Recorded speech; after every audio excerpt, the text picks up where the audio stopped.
Hey you guys, so today I'm going to be doing basically a review on the video Unseen Tears that I watched for my English class.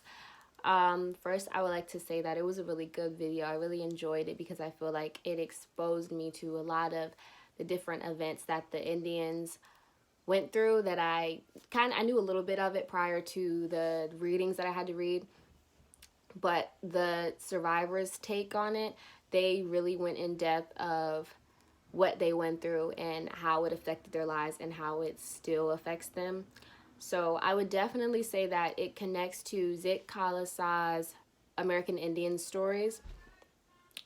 Um, I feel like the video reinforced the theme of the Indians lacking their freedom. So here they are, these people, this is they're on this land. They discover this land and they live their lives however they want to live them, and they're just free to do whatever, practice their traditions and all this other stuff. And then here come the white settlers just pushing them off of their land onto reservations.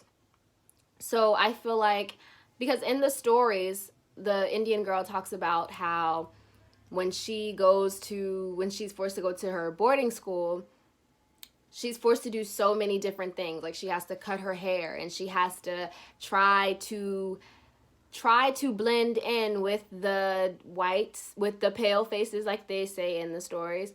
But she just feels so uncomfortable and so unhappy. And it's apparent because, in the story, she's like constantly crying and she's constantly like, I want my mom, whatever. She doesn't feel the freedom that her mom instilled in her, that she would always be free no matter what, and to not let anyone put that fear in you. But now she's alone and she doesn't know how to react to that.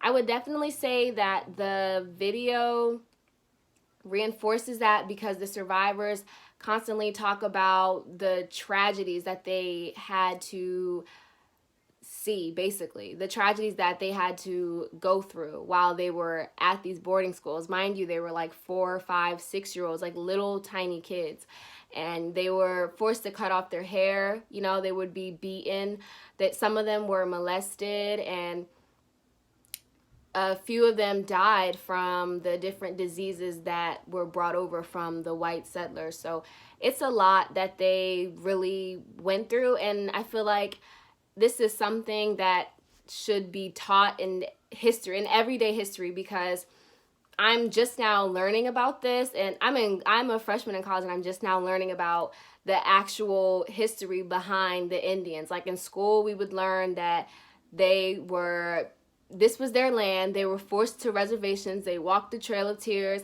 and that was it. Like, we never got like a background of what actually happened. So I feel like this is America's kind of way of trying to ignore it, kind of, because not everyone knows the story. Unless you actually look up the exact history, like the details, try to type it in Google, look at videos, whatever, then you're not going to know what happened because they don't teach this stuff. So I feel like this is really important to everyone, and I feel like it should really honestly be included in the history, because this has really affected actual people. Like, these were actual events that really went on. So yeah, you guys, that was my review. So hopefully you guys liked it. Thank you.